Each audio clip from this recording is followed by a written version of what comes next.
Heartily welcome to all in my YouTube channel School and Scholar. Dear students, आज का हमारा topic है गास प्रमेय। गास प्रमेय एग्जाम पॉइंट ऑफ व्यू से इतना इम्पोर्टेंट है कि समझ लो इसके बिना परीक्षा का पेपर ही सेट नहीं होता है यानी नहीं बनता है। मेन एग्जाम में और इसके आने की संभावना 95% एबव होती है। तो आइए गास प्रमेय को पढ़ते और समझते हैं। गास प्रमेय के अंतर्गत हम लोग पढ़ेंगे गास प्रमेय का कथन, गास प्रमेय की उत्पत्ति, उसका डायग्राम क्या होता है और गास प्रमेय को हम कैसे सिद्ध करेंगे और गास प्रमेय से संबंधित कुछ परिस्थितियां, ये सब एक साथ एक वीडियो में पढ़ेंगे। तो सबसे पहले हम कथन देखते हैं, स्टेटमेंट कि गास प्रमेय के अनुसार किसी भी आकार के बंद पृष्ठ से गुजरने वाला संपूर्ण विद्युत फ्लक्स या कुल विद्युत बल रेखाओं की संख्या उस बंद पृष्ठ के अंदर वायुयान निर्वात में उपस्थित कुल आवेश का 1/ε0 गुना होता है। अर्थात phi E = Q × 1/ε0, अथवा इसे इस तरह भी लिख सकते हैं phi E = Q/ε0। अब आइए इसे याद करने का तरीका देख लेते हैं। तो आपका कथन है कि किसी भी बंद पृष्ठ से, आपका कथन क्या है, किसी भी बंद पृष्ठ से गुजरने वाला, कैसे याद करेंगे इसे हम, किसी भी बंद पृष्ठ से गुजरने वाला संपूर्ण विद्युत फ्लक्स की, आपका क्या है, संपूर्ण विद्युत फ्लक्स उस बंद पृष्ठ के अंदर उपस्थित कुल आवेश का 1/ε0 गुना होता है, गुना होता है। तो कैसे याद करेंगे स्टूडेंट्स, किसी भी बंद पृष्ठ से गुजरने वाला संपूर्ण विद्युत फ्लक्स उस पृष्ठ के अंदर उपस्थित कुल आवेश का, उस पृष्ठ के अंदर उपस्थित कुल आवेश का 1/ε0 गुना होता है। तो आई होप आपको ये समझ में आ गया होगा। आप इस फार्मूले से कथन को लिख सकते हैं या कथन के सहारे आप फार्मूले को क्रिएट कर सकते हैं। एक बार फिर देख लेते हैं, किसी भी बंद पृष्ठ से गुजरने वाला संपूर्ण विद्युत फ्लक्स उस पृष्ठ के अंदर उपस्थित कुल आवेश का 1/ε0 गुना होता है। अब आइए दूसरा पॉइंट यानी कि प्रमाण या उत्पत्ति को देखते हैं। तो सबसे पहले हम क्या करते हैं कि r त्रिज्या लेकर एक पृष्ठ या गोला खींचते हैं। r त्रिज्या लेकर एक बंद पृष्ठ या गोला खींचते हैं, जिसका नामांकन हम निम्न तरीके से करते हैं। यहां पर आपका हो गया, देखिए यहां पे हमारा जो है तो r त्रिज्या लेकर हमने एक जो है तो यह सरफेस यानी कि गोला बनाया। तो यहां पर माना कि यस एक बंद पृष्ठ है, यस हमारा क्या है, एक बंद पृष्ठ है, ओ पृष्ठ का केंद्र बिंदु है। अब ओ यहाँ पे हमारा क्या है, पृष्ठ का केंद्र बिंदु है। और इसके बाद हमारा +Q जो है तो +Q आवेश है जो O पर स्थित है, +Q आवेश है जो O पर स्थित है। इसके बाद हमारा है R S पृष्ठ की त्रिज्या हुआ, OP की दूरी है। इसके बाद P है, P गोले के पृष्ठ पर, P जो बिंदु है गोले के पृष्ठ पर O से R दूरी पर, O से R दूरी पर एक बिंदु है, एक बिंदु है। इसके बाद हमारा है DS, वेक्टर DS, बिंदु P के चारों ओर एक छोटा सा क्षेत्रफल या अवयव है। अब आइए हम अगली कड़ी में चलते हैं। अब यहाँ पे देखिए आप, लगभग आपको चित्र समझ में आ गया होगा। एक हमारा यह सरफेस है, इस सरफेस यानी गोले का हमारा केंद्र जो है O है, इस O पर हमारा जो है +Q आवेश है और यहाँ O से R दूरी पर बिंदु P है और ये हमारा अल्पखंड क्षेत्रफल ds है, ये विद्युत क्षेत्र है। इन दोनों के बीच में जो है तो हमारा ये कोण बना हुआ है और ये जो है तो ds का क्षेत्रफल है जो आपको ये डार्क कर दिया गया है। तो अब आइए प्रमेय को कैसे सिद्ध करेंगे ये हम देख लेते हैं। अब कूलाम के नियमानुसार प्रमेय को सिद्ध करेंगे हम कूलाम के नियमानुसार। तो बिंदु P पर विद्युत क्षेत्र की तीव्रता एक बार देख लेते हैं कि बिंदु, ये आपका बिंदु P है, ये प्लस Q आवेश है, तो बिंदु P पर प्लस Q आवेश के कारण विद्युत क्षेत्र की तीव्रता का सूत्र क्या होगा। तो आइए देखते हैं। बिंदु P पर विद्युत क्षेत्र की तीव्रता vector E equal to 1/4 pi epsilon nought dot Q/r²। समीकरण नंबर 1 मान लेंगे इसको हम। विद्युत क्षेत्र की तीव्रता होगी हमारी OP की दिशा में।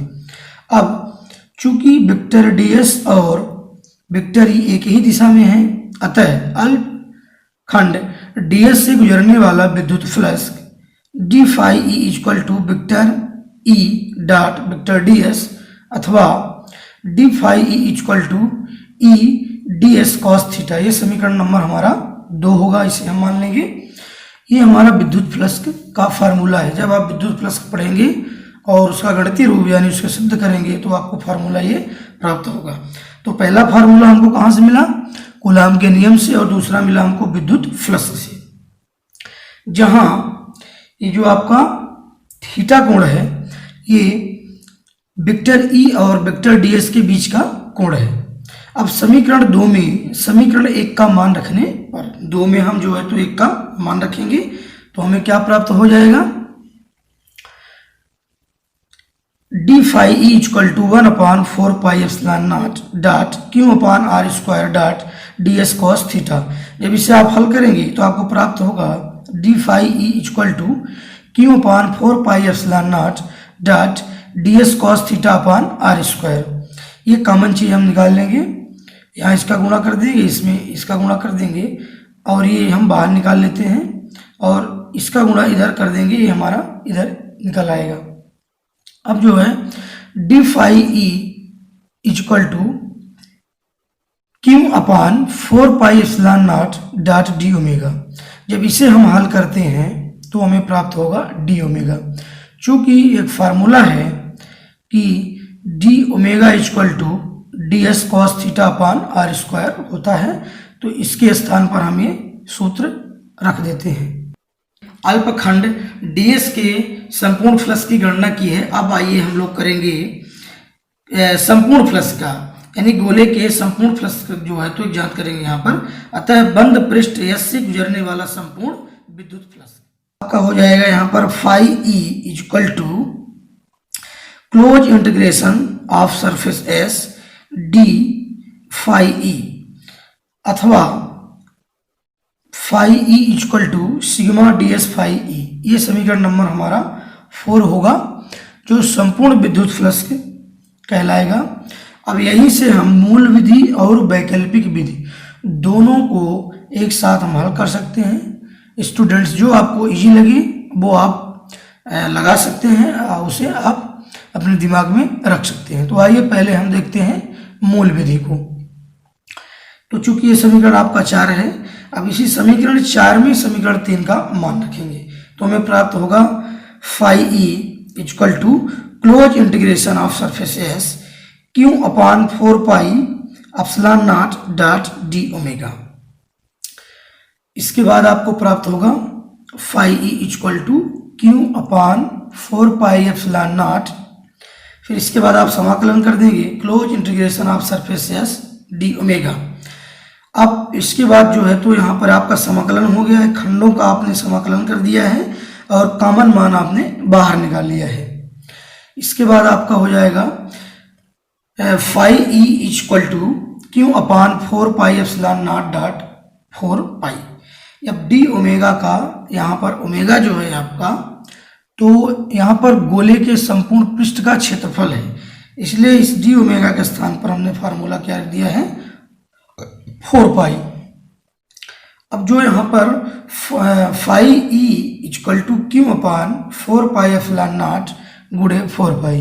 अब यहाँ पर टी ओमेगा के स्थान पर हमने 4 पाई रखा। अब 4 पाई को हम कैंसिल कर देंगे तो हमारा गास प्रमेय का सूत्र प्राप्त हो जाता है, phi E equal to Q upon epsilon nought. यही मेरा गास की प्रमेय है या कथन का गणितीय रूप है। अब आइए देख लेते हैं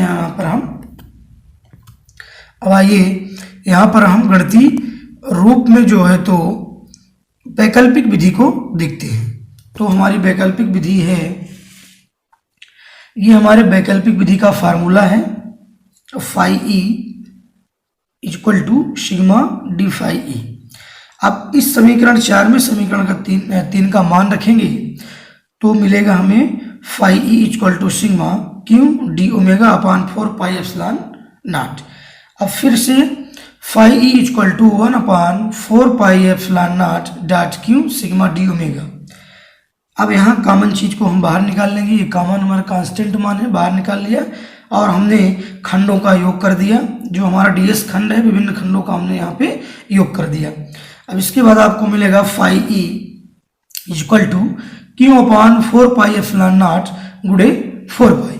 अब यहाँ से 4 पाई फिर हमें प्राप्त हो जाएगा, क्योंकि ये जो हमारा ओमेगा है तो ओमेगा क्या हमारा है, गोले का संपूर्ण पृष्ठ का क्षेत्रफल है, और गोले के संपूर्ण पृष्ठ का क्षेत्रफल का जो सूत्र होता है वो हमारा होता है 4 पाई।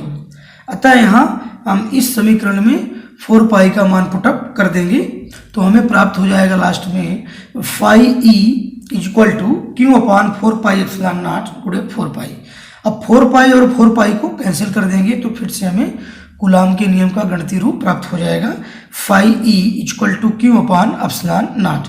ये हो जाएगा हमारा समीकरण नंबर 5। तो आई होप आपको समझ में आ गया होगा।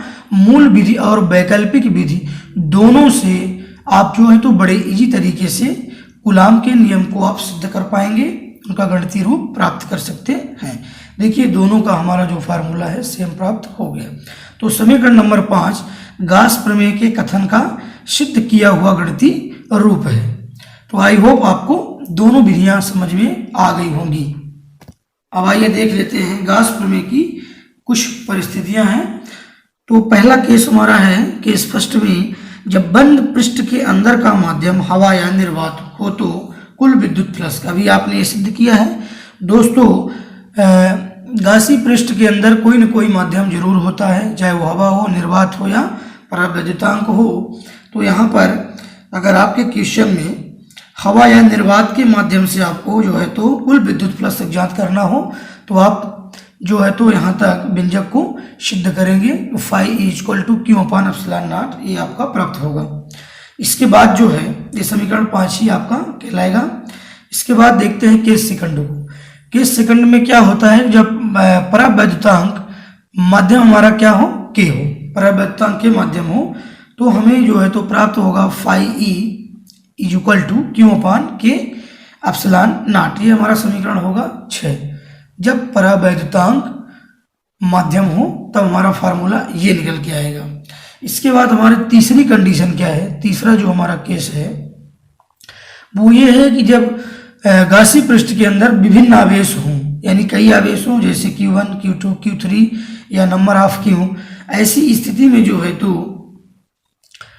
कुल विद्युत फ्लक्स हमारा क्या होता है, फाई ई प्लस इन विभिन्न आवेशों को हम जोड़ देते हैं, Q1 upon epsilon naught plus Q2 upon epsilon naught plus Q3 upon epsilon naught plus dot dot plus number of Q upon epsilon naught. इन सभी आवेशों को हम एक साथ जोड़ते हैं। तो इन आवेशों को चूंकि हम जब जोड़ेंगे तो हमें जो है तो कुल आवेश जो है तो Q प्राप्त होता है। तो जब विभिन्न आवेशों को हम जोड़ेंगे तो हमारा आवेश क्या हो जाएगा, कुल आवेश Q हो जाएगा। तो यहाँ पे टोटल मान निकल के आएगा मेरा विद्युत flux phi E equal to Q upon epsilon nought. ये समीकरण नंबर आपका 7 होगा। तो आई होप आपको सारी चीजें जो है तो समझ में आ गई। वीडियो देखने के लिए धन्यवाद, और हमें उम्मीद है कि वीडियो अच्छा लगा होगा। तो एक छोटा सा लाइक और ढेर सारा वीडियो शेयर कर दें। लाल वाली सब्सक्राइब बटन को दबाकर चैनल को सब्सक्राइब कर लें। साथ ही बगल में दिख रही आल घंटी वाला निशान भी दबा दें। और हाँ, आपका जो भी डाउट हो, जो भी क्वेश्चन हो, उसे कमेंट बॉक्स में जरूर पूछें और मिलते हैं अगले वीडियो में। Take care, bye bye.